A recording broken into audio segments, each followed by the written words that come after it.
I found that many leaders tend to think that strategy failure looks dramatic, but I think it's actually subtle friction that goes largely unnoticed. The issue most often is not strategy itself, it's that the issue is the organization is no longer behaviorally aligned around the strategy. In your current role as chief strategist for your organization, how do you implement it? So for KMC specifically, when we evaluated our landscape, we determined that the best posture fit is what I call insightful optimizer. So that leads us to being very market oriented, with entrepreneurship being still present, but more measured.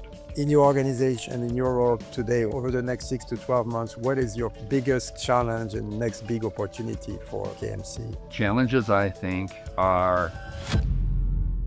Welcome to the Hex Files. Today, I'm excited to welcome Kyle Harkema. Kyle leads marketing strategy and brand for KMC Controls, a leader in manufacturing, building automation, and technology solutions. He's author of Strategic Clarity, an upcoming book on aligning vision, strategy, and execution. Beyond KMC, Kyle created the Strategic Orientation Index, a framework that helps organizations identify where strategy breaks down between leadership, vision, and daily execution. His perspective is especially valuable because of his focus on organizational alignment, helping companies bridge the gap between strategy and operations to drive growth and performance. Kyle, welcome to the Hex Files.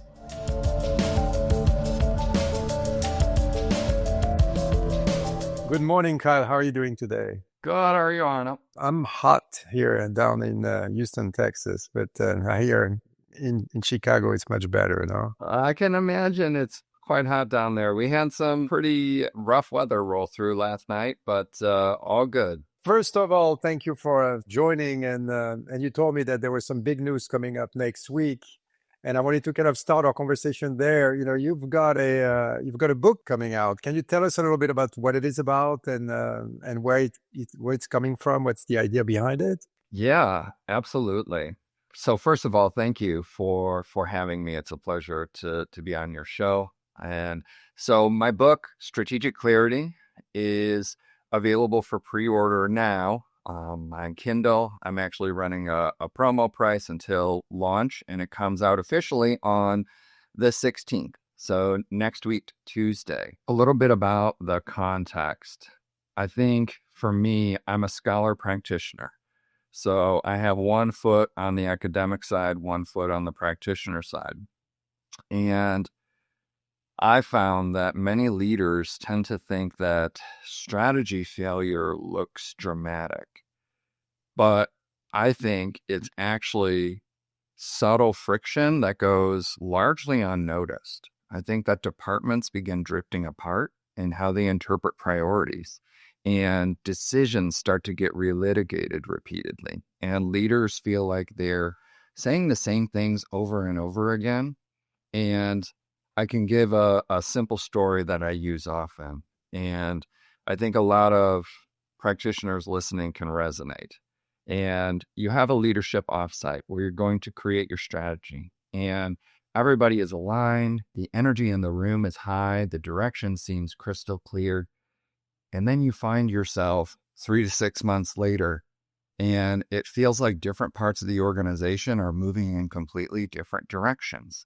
Marketing thinks one thing matters most, product is optimizing for something else, operations is doing its own thing, and leaders just start asking, why are we struggling to gain traction?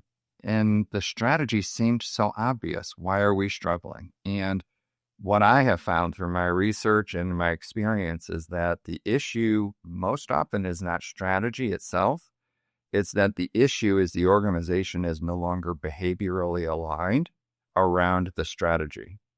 So that's why I often say that strategy lives and dies in behavior of the organization. And that's the central premise of the book.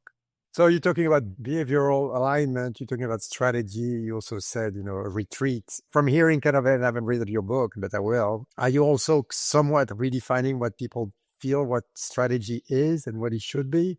And tell me a little bit about what you mean by behavioral alignment. Sure.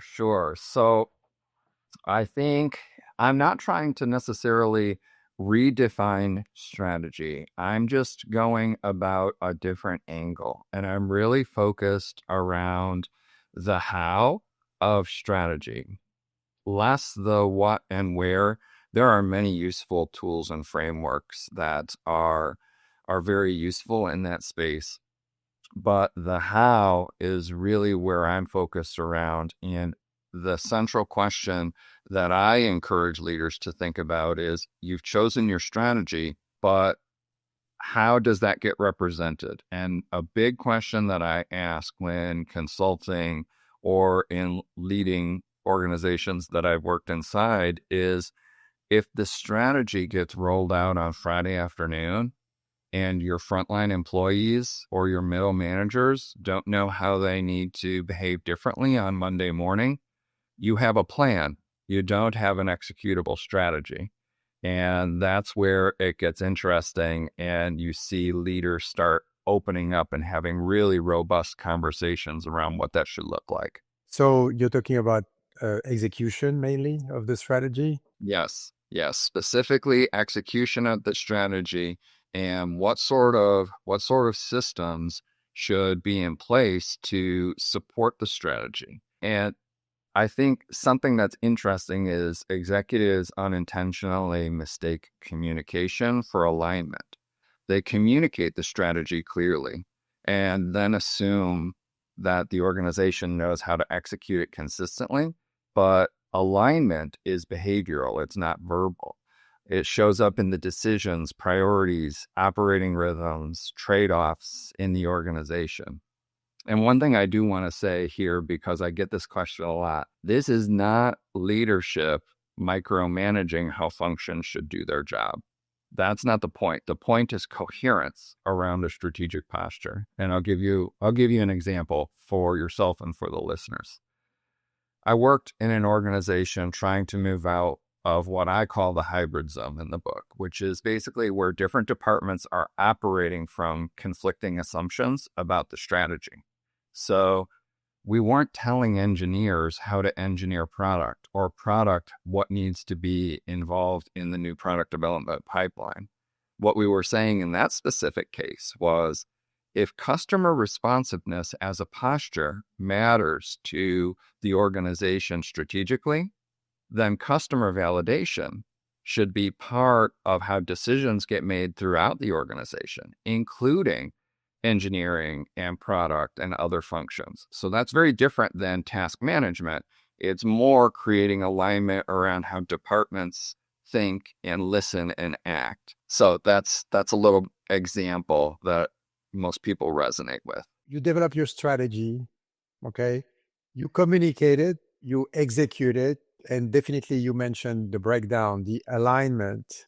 And the alignment, you said, is because the different verticals, the different business units have different or constantly different assumptions.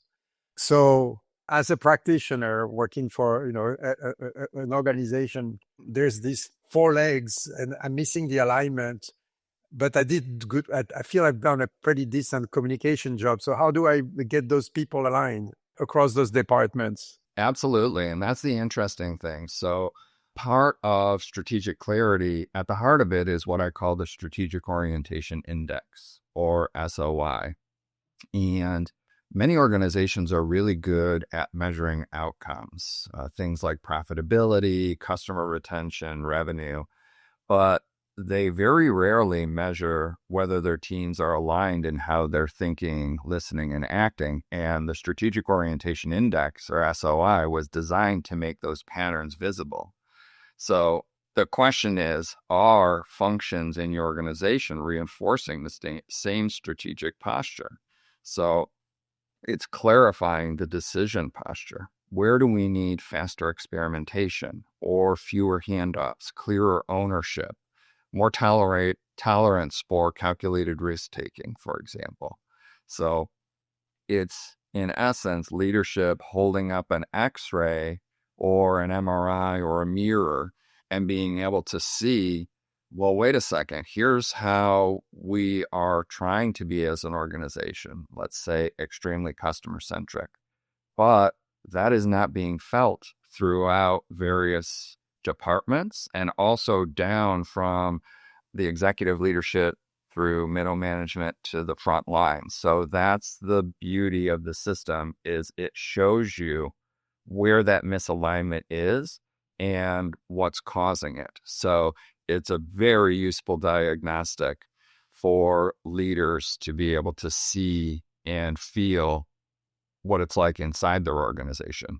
So, in essence, you develop the strategy, and then you develop the KPIs that measure if that strategy is actually being implemented efficiently. And that's my kind of high level understanding of your strategic orientation index, or is this something I'm missing here? Yeah, from a high level, it's measuring. The heuristic that I developed is, how is your organization thinking, listening, and acting?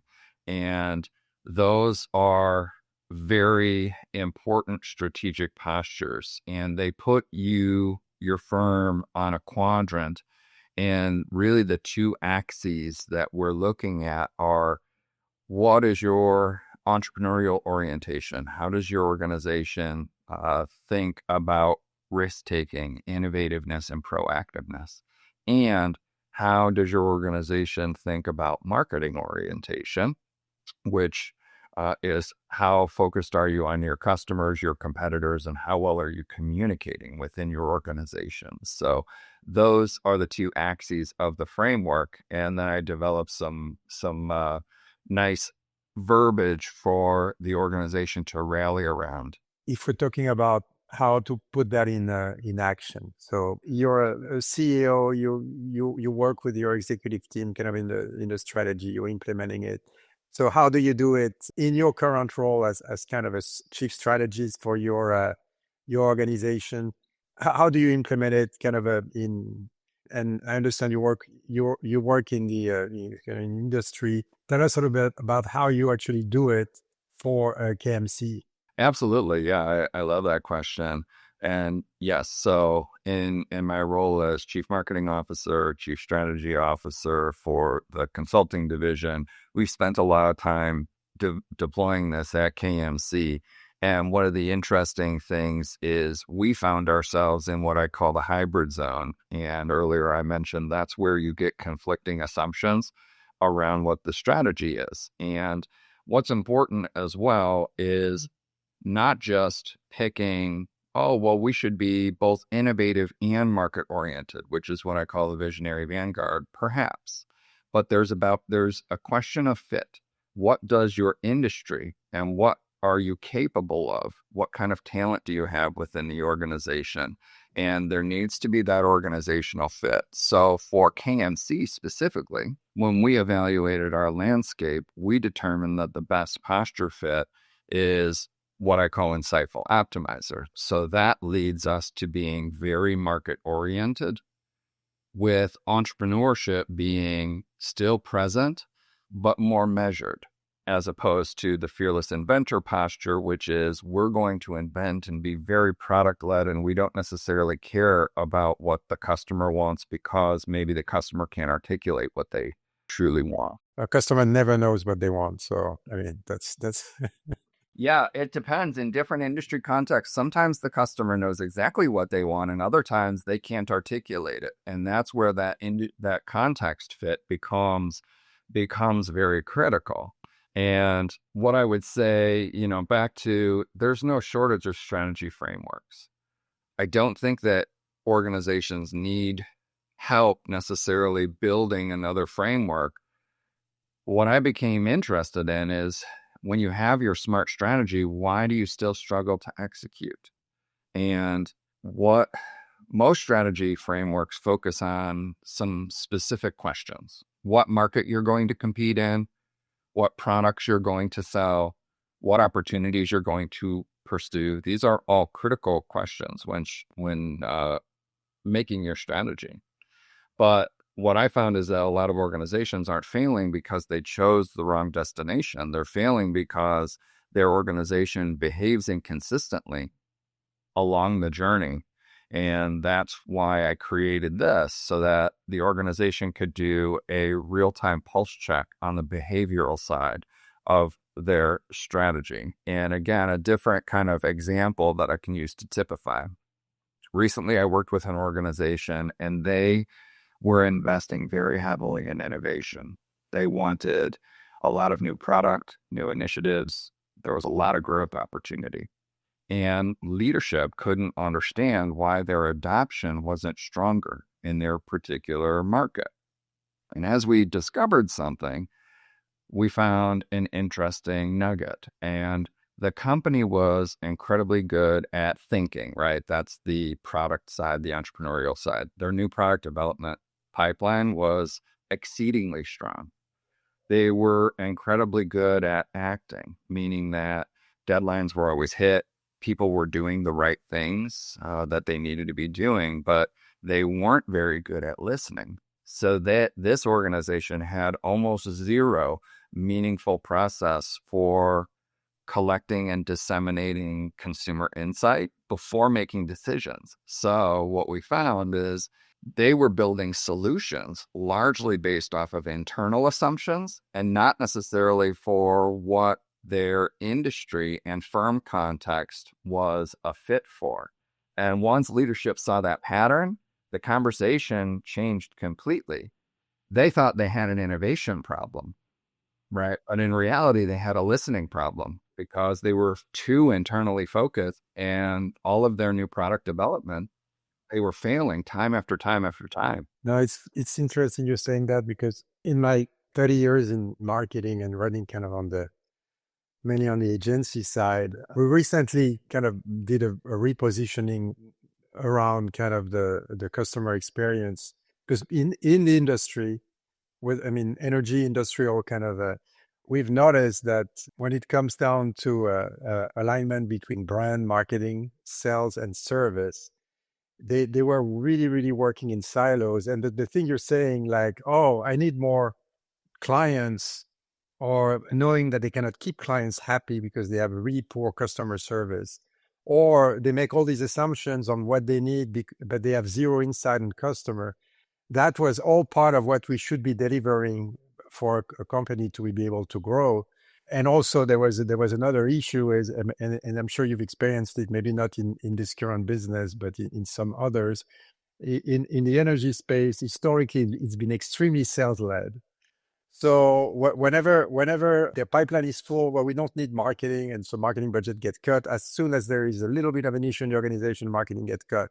When you're talking to a C-suite about growth in general terms, and you can actually prove that in an industrial space, the value of your brand is going to really help you increase your company valuation, and you can actually prove it, and that's what we've been proving on and on. They start believing that a premium brand is important, which was completely irrelevant 10 years ago, talking to a energy company. I mean, I'm talking about the mid-size, not the Exxon of the world. But so I think it's the same thing from a kind of a slightly different, I guess, angle, which leads me to kind of my question in from your perspective. I mean, and you're in now. If you put your practitioner hat on, how do you think energy and industrial companies actually grow their top line and kind of gain market share today? I think, to your point, it is important to make sure that you have balance across your organization. Piggybacking a little bit up of what you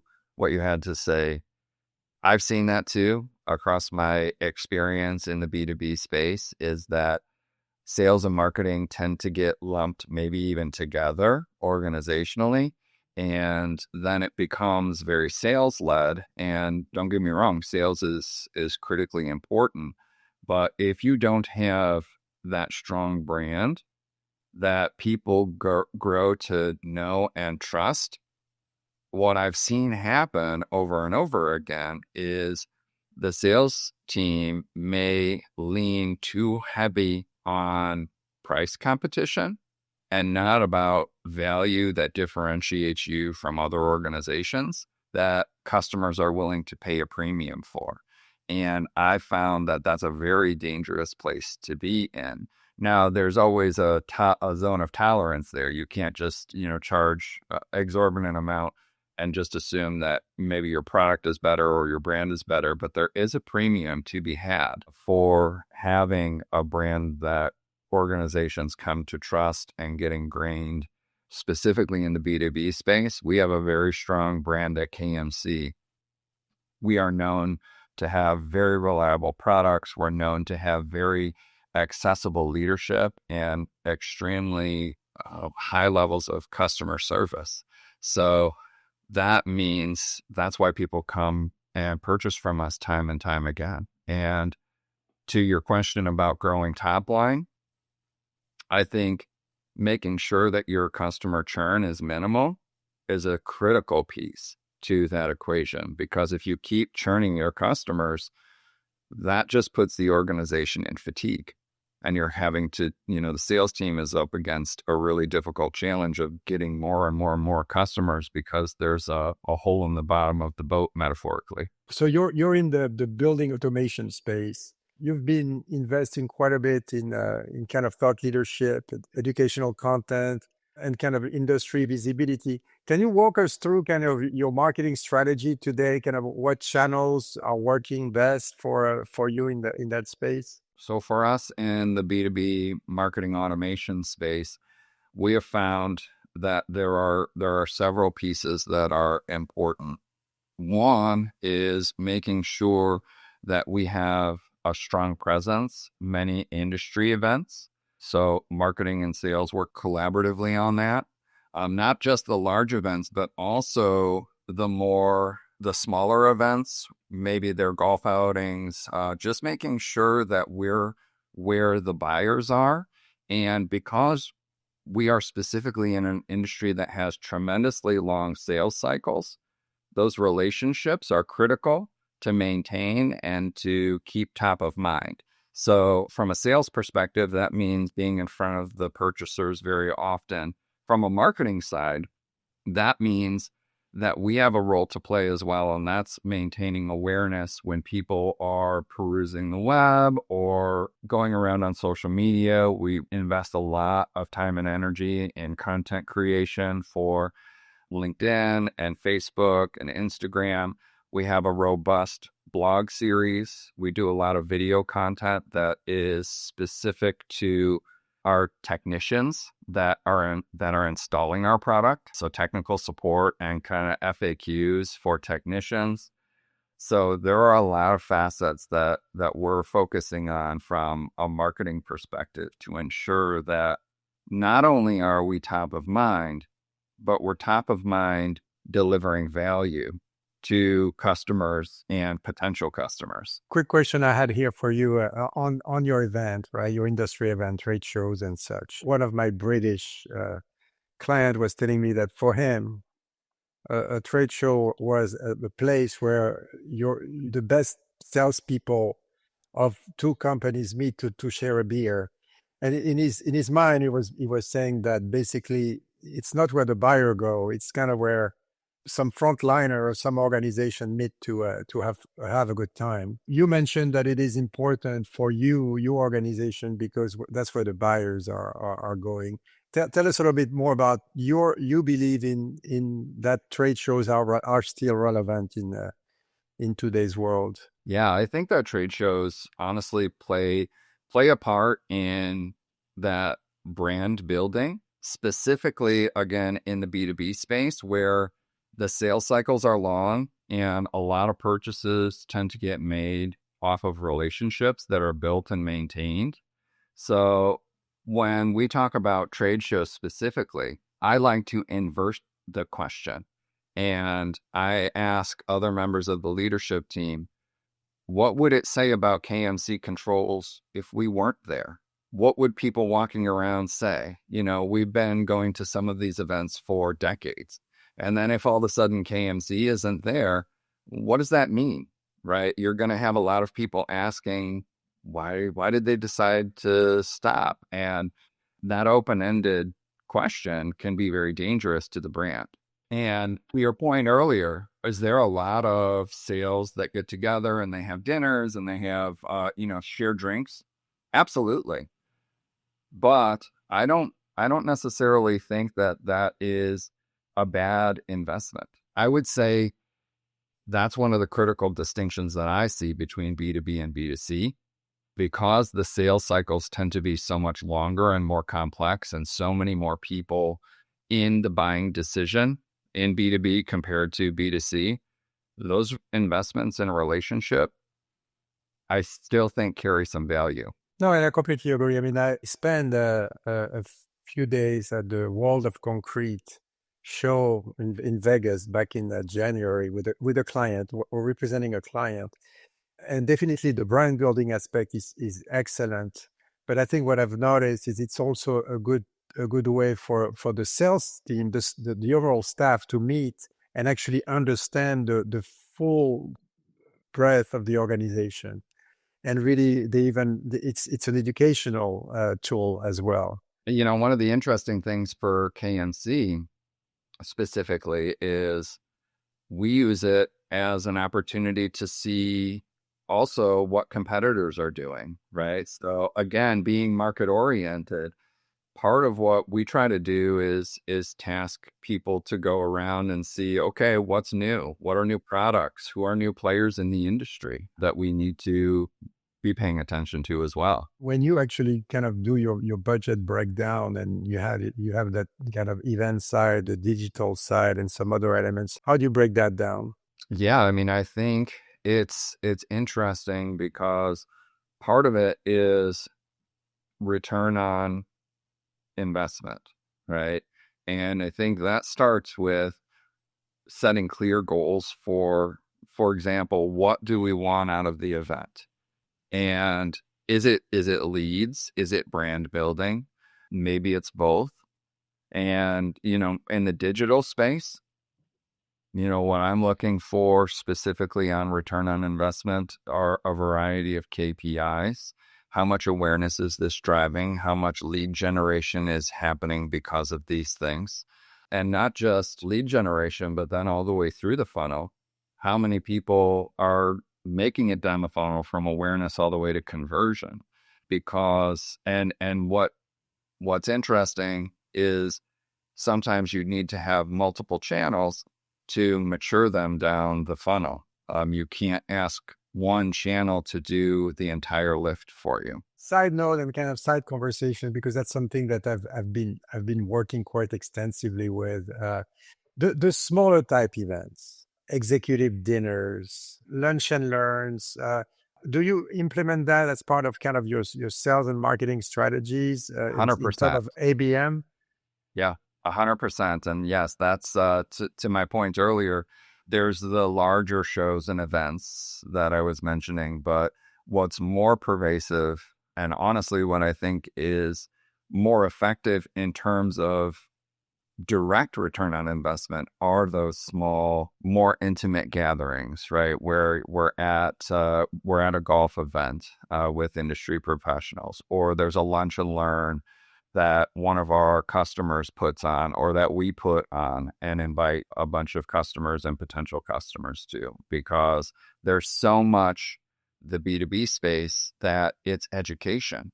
You have to be educating and continually educating your customers and future customers, not only about what your product does, but what is your unique value in the marketplace. So, and this is really an event that where sales and marketing kind of work very, very closely together. So one thing I was telling you earlier, and the whole sales and marketing kind of working in silos historically, and the fact that it shouldn't be the case anymore.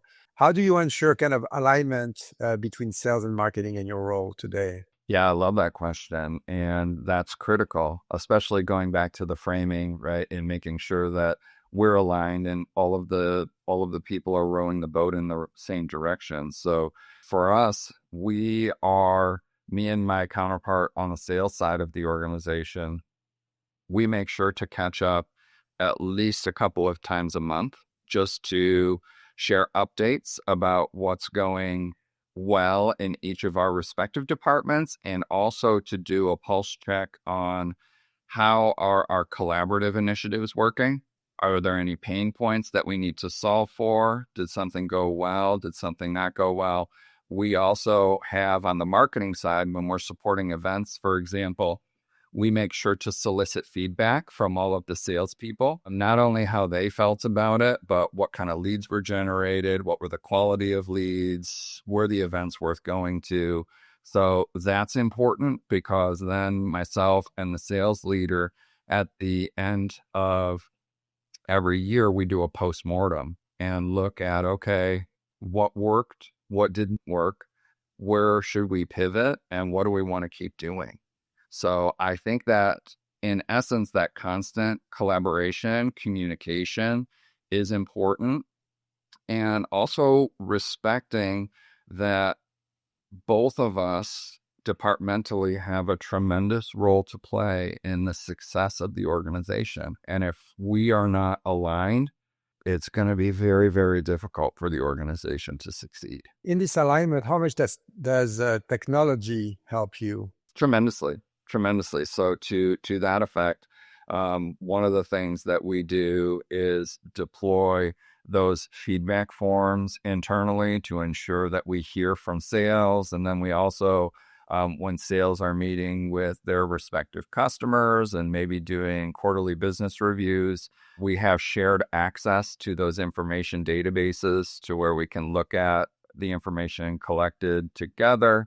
So technology plays a tremendous part in that. You're tracking kind of your marketing KPI and the sales KPI within kind of the same CRM ecosystem, or do you have multiple toolware? And how long have you been kind of working with the same system, and how often do you evaluate new technology? Yeah, so I think we're always looking at the balance. So for CRM, we've had the same CRM for several years.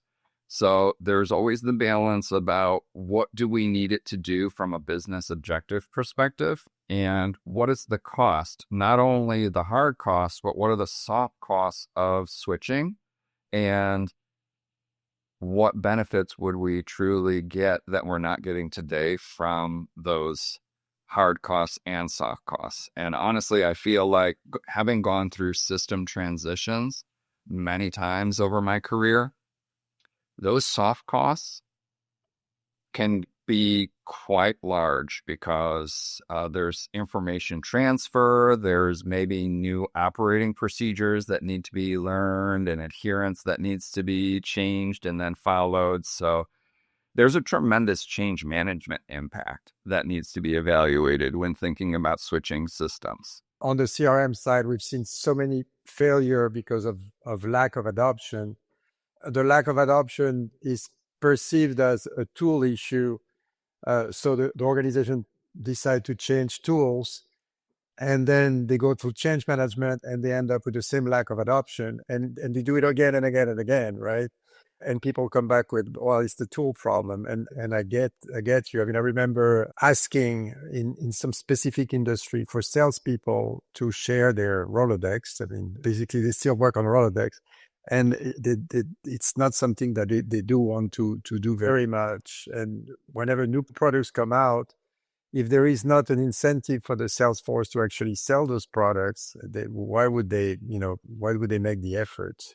In terms of kind of the structure, so tell me a little bit about the structure of your marketing team, and how much do you rely on kind of internal versus kind of external assistance, whether it's on the strategy side or just the tactical support side? Sure. So we have a mix. We have a mix of people and specialists that are in-house, as well as agencies that we rely on for other elements. So I think the challenge, and anyone who's listening to this who runs a marketing department knows that there are pros and cons on the in-housing versus leveraging of agency side. From my perspective, I lean maybe a little bit more toward trying to in-house functions, especially on the B2B side, where you have really complex products and also complex buyer relationships. I do use some agencies, but I'm very selective with agencies that I leverage, because I want them to have not only the specialties in what I'm trying to do, but also a pretty good understanding of the industry that we work in. Because what I've seen and I've been burned by in the past is every agency has their specialties of what services they provide. But what may be missing is at least a baseline understanding. What does this look like for your industry? And obviously there needs to be a give and take between internal personnel and external agency. But I have found that sometimes agency are excellent at the specialties that they provide, but they don't necessarily know the nuance of how to adapt it for your particular industry. That takes a little bit of really involvement. I spent, we onboarded a new customers that is in a very, very niche part of B2B upstream energy. I mean, it's very, very, and that industry has been historically kind of a cowboy industry. Like nobody wants to touch it. It's bad. We give it at the last, and we've really onboarded these clients, and I'm acting kind of at their fractional CMO. I mean, in essence, because it's one of these organizations that is trying to shift that model, and it's, I mean, to give you a little more information, it's on the decommissioning side of things. You know, at the end of a oil and gas exploration, you need to make sure that environmentally you're shutting off the thing efficiently. But that's something that is not an industry that people like to get involved in. There's no oil production. It's pretty much the tail end of it. And just spending time understanding how it works and how you deassemble it and the process, I mean, really help you kind of understanding the whole ecosystem, right? And that's why you cannot really sell be good at doing the same thing for everyone, right? I have another question, and it's very tactical, but you mentioned you're doing a lot of content, right? And you're talking about videos, you're talking about blogs, you're talking about, have you thought just to have a podcast for KMC? We do have a podcast for KMC. It's called Building Geniuses, and we post new content quarterly. So for Building Geniuses specifically, that content tends to be more industry trends and higher level topics. And then our other series that I alluded to earlier, we do a series which is called Stuck on a Bucket, and we do that monthly. And that's really meant for the technicians that are out there working in the field. And that one tends to be extremely technical and really geared at making sure that, as the name suggests, that the technicians can use this to become more efficient at installing product and stop being stuck on that bucket. Let's talk about your kind of the advertising side of your business and your strategy on the advertising side.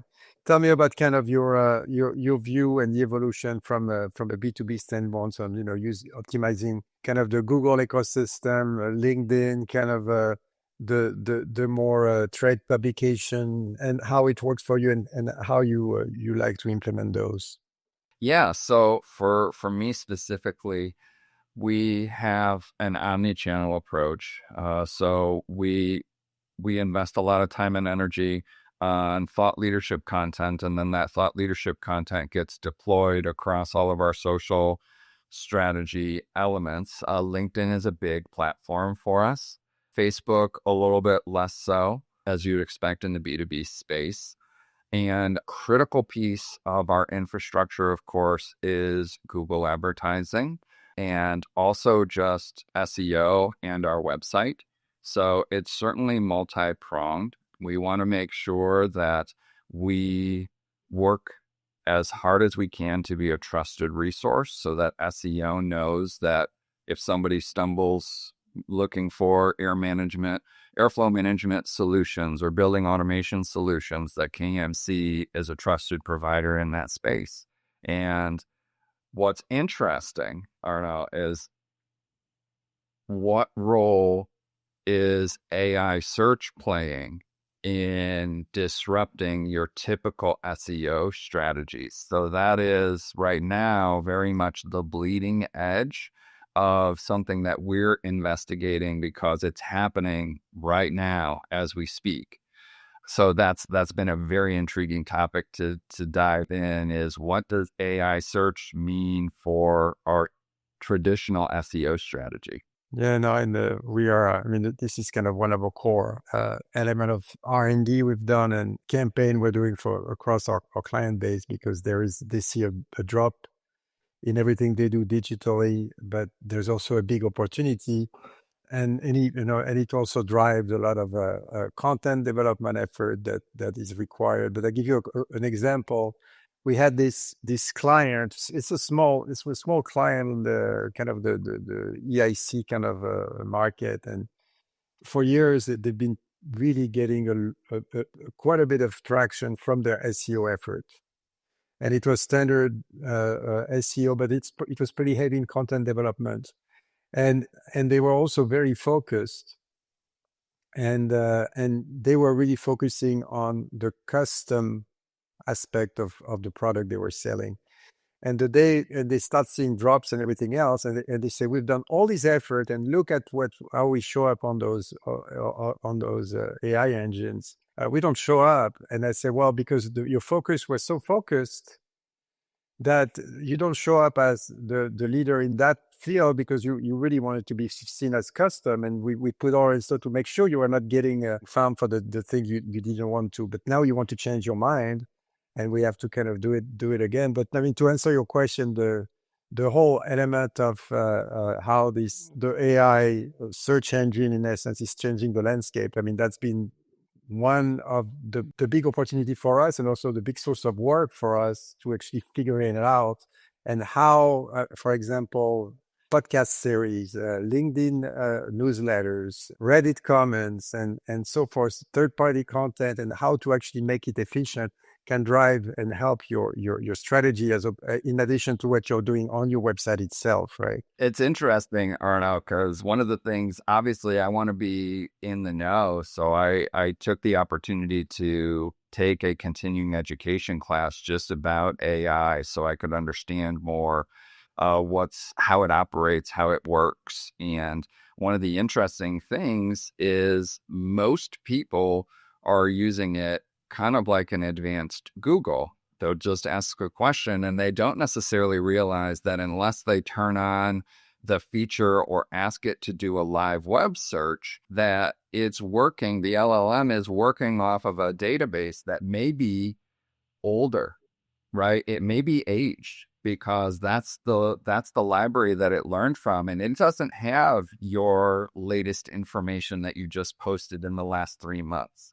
So that's something that a lot of people don't realize. Obviously, if you do the web-enabled search, then that stuff may come up. But I think that there's a lot of misunderstanding just of how those systems work in general. No, absolutely. But the thing is, the ease of use is so powerful, and people trust it. I mean, that's the thing. I mean, we're actually working with a client on how to set them up so there's going to be some transaction using those tools, right? I mean, that's kind of the next step. Also, through their CRM, and because they work a lot through distributors, so the product is sold to distributors, and how to actually bring those elements back, and it's fascinating. And it's been I would say we started the business when I started. I mean, to give you a little bit of my background, but in the early 90s, like early mid 90s, we were the first website company in Houston, right? And we did our first content management system website for a large organization called ConocoPhillips. It was still it was called Conoco at the time. The first CMS, in essence, in 1993. So I'm talking an early thing. And so we worked with Google to kind of implement a lot of segmentic searching to be able to tell a client, well, you are in this market. This market has X amount of queries per month for kind of the market you want to capture. If you want to be able to get capturing 10% of that share, that's the type of effort you need to put. So we were putting some actual very strong information and research behind SEO, in essence, right? And that went very well. But if you think about how the iteration of Google over the years, and how they changed the business model and all the tools that came in, you always have to reinvent yourself. And now we're back to square one, right? And even on the AI side at the moment, there's not a lot of true data you can deal with, and even technology to rely on. So it's a lot of search, kind of a trial and error. Yeah, it's really interesting, and it's kind of tying it back to my book and my work. Why does it matter now? Well, I think it matters because organizations, to your point, are becoming more and more complex technologically, but human behavior isn't any simpler than it has been ever, right? We have more technology and data, communication channels, tools, more tools than we can know what to do with. But leaders are still finding themselves asking the same questions: is why is our execution so labored? Why is it so hard? And I think the answer is that this complexity and variety of tools available actually magnifies organizational misalignment.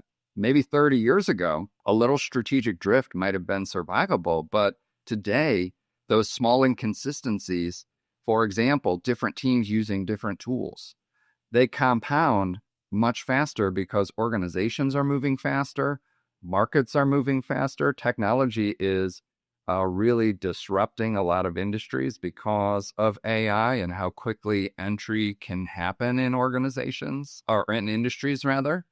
So really the question isn't whether your strategy is smart. The question is your organization behaving consistently enough to execute it? And I can't tell you, Arnaud, how many times I have worked in organizations where there are so many different tools and the technology stack is competing against itself within the organization itself. It's hard to keep it organized, right? We've been talking for a while now. We kind of need to start thinking about wrapping up the conversation, but I have kind of a couple of questions about, in your organization, in your role today, over the next 6 to 12 months, what is your kind of a biggest kind of a challenge and next big opportunity for KMC? So for KMC, I think we have, on the product side, we have a couple of very interesting new products to market. We have our airflow measurement system, as well as the KMC Fusion controller, which is Niagara based.